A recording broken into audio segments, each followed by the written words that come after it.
Assalamualaikum warahmatollahi wabarakatuh. Nama saya Adi Bagus pribadi. NIP saya 1986206061. Prodi PGSD Universitas Muhammadiyah Tangerang.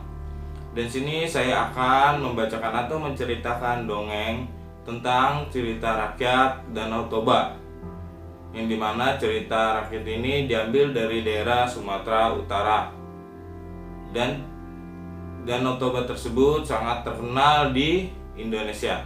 Dan berikut ceritanya.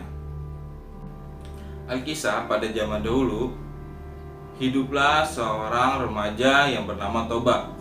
Toba adalah seorang yatim piatu. Sehari-hari ia bekerja di ladang dan sesekali ia mencari ikan yang tak jauh dari gubuknya. Ikan hasil tangkapannya biasanya dijadikan sebagai lauk dan sisanya ia akan jual di pasar.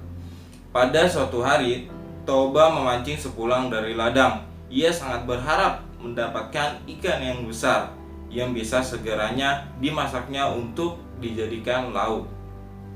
Terpenuhilah kebutuhannya. Tak beberapa lama, ia mendapatkan atau melemparkan pancingannya ke sungai. Mata kailnya tak lama telah disambar ikan. Betapa gembiranya ia ketika menarik tali pancingnya dan mendapati seekor ikan yang sangat besar yang tersangkut di mata pancingnya. Sejenak Toba memperlihatkan ikan besar yang berhasil dipancingnya. Ikan yang aneh, sebut gunanya. Seumur hidupnya Toba tidak pernah melihat ikan sebesar tersebut dan warnanya sangat cantik. Warna ikan kekuning-kuningan dan sisiknya kuning keemasan. Terlihat berkilauan sisik-sisik itu ketika terkena pantulan atau terkena sinar matahari. Ketika Toba melempar mata kailnya dari mulut ikan tangkapannya, mendadak ikan tersebut berubah menjadi seorang perempuan yang sangat cantik.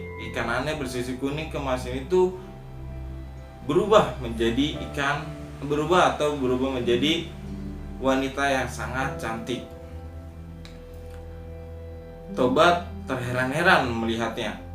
Keajaiban yang berlangsung tersebut di depan matanya itu, ia hanya bisa berdiri dan melongo, tidak bisa berbicara sama sekali.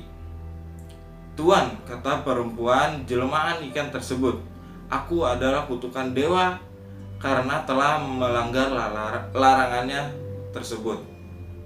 Telah ditakdirkan kepadaku bahwa aku akan berubah bentuk menyerupai makhluk apa saja yang menyentuhku atau memegang. Karena Tuan telah memegangku, maka aku pun berhasil menjadi manusia seperti Tuan." Toba memperkenalkan namanya. Begitu pula perempuan yang berjelmaan ikan tersebut. "Namaku Putri, Tuan." Toba lantas menjelaskan pula keinginannya untuk memperistri putri tersebut. Karena karena ia terpesona dengan kecantikan si perempuan jelmaan ikan tersebut. "Bersediakah engkau menjadi istriku?" tanyanya setelah perbincangan beberapa saat. "Baiklah, aku bersedia, Tuan, selama Tuan bersedia pula menjaga atau memenuhi satu syarat yang akan kuajukan," jawab putri. "Syarat apa yang engkau akan kehendaki? Sebutkan, niscaya aku akan memenuhinya." "Permintaanku hanya satu. Hendaklah Tuan menutup rapat-rapat rahasia ini. Jangan sesekali Tuan menyebutkan atau memberitahu jika aku berasal dari seekor ikan. Jika Tuan mengatakan kesediaan Tuan untuk menjaga rahasia ini, aku akan bersedia menjadi istri Tuan," jawab putri ikan jelmaan tersebut. "Baiklah," kata Tuan, "aku akan menutup rapat-rapat rahasia ini atau rahasiamu.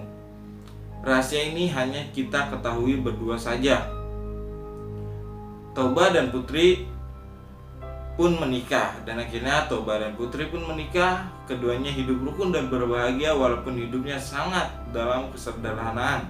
Kebahagiaan mereka serta kian lengkap dengan kehadiran anak pertama mereka, seorang anak laki-laki yang mereka beri nama Samosir.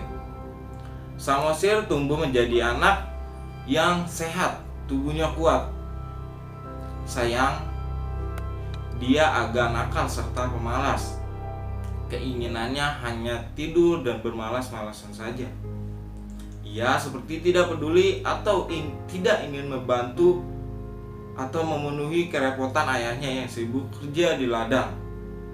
Bahkan untuk sekedar mengantar makanan saja, Samosir itu tidak bergerak sama sekali atau bermalas-malasan.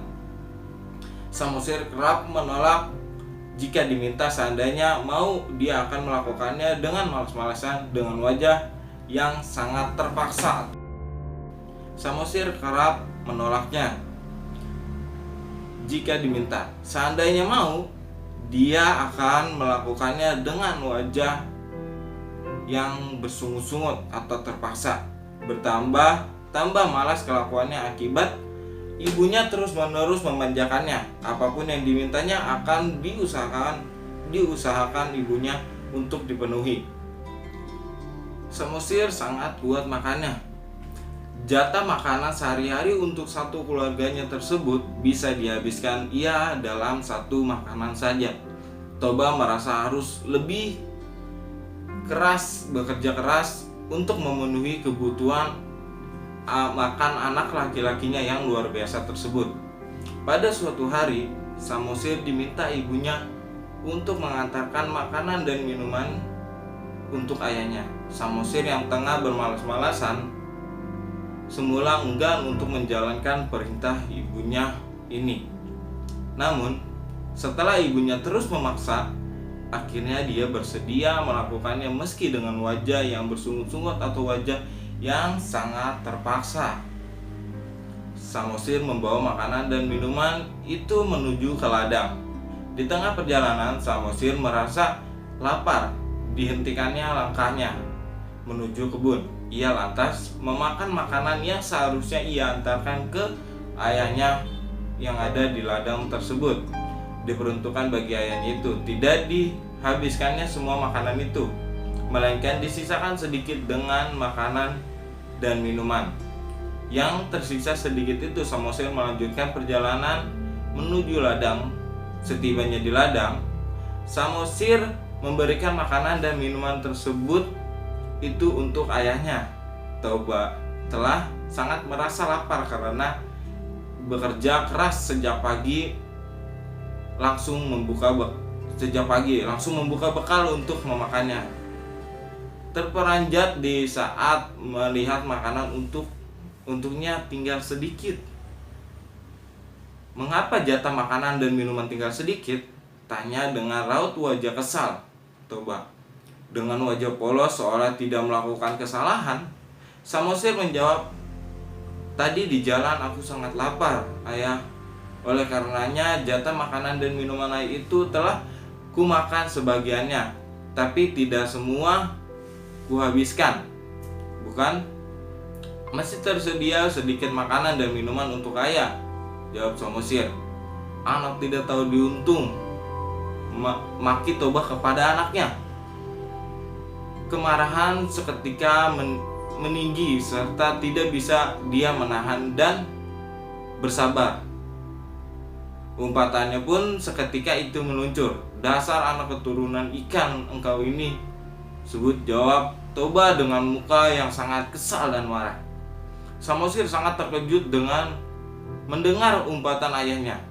Dia langsung berlari sekencang-kencangnya ke rumah.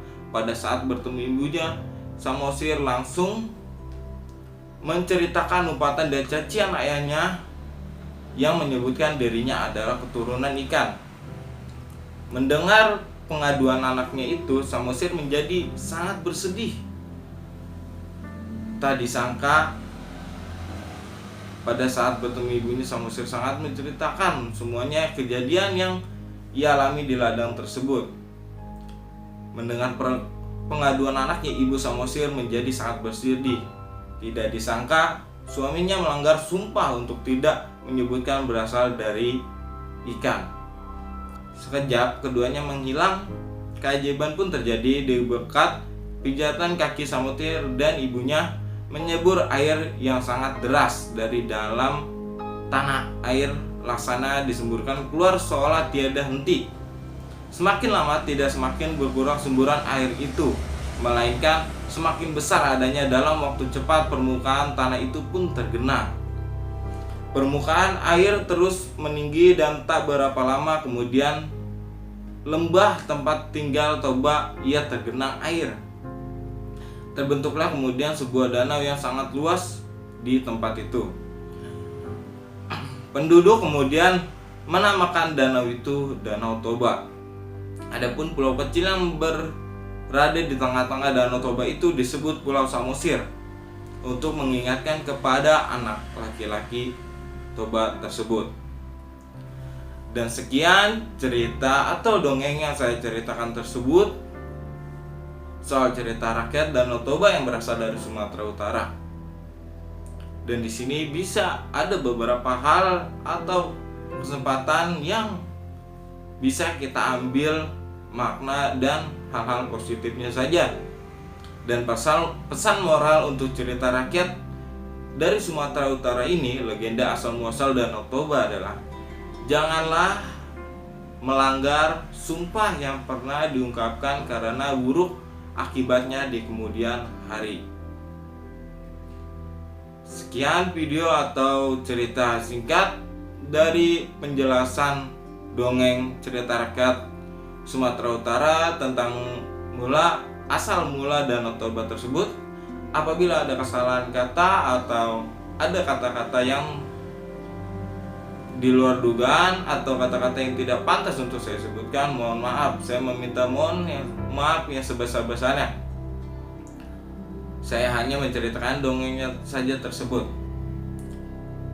tidak mengurangi rasa hormat untuk kalian semua. Saya tutup. Assalamualaikum warahmatullahi wabarakatuh.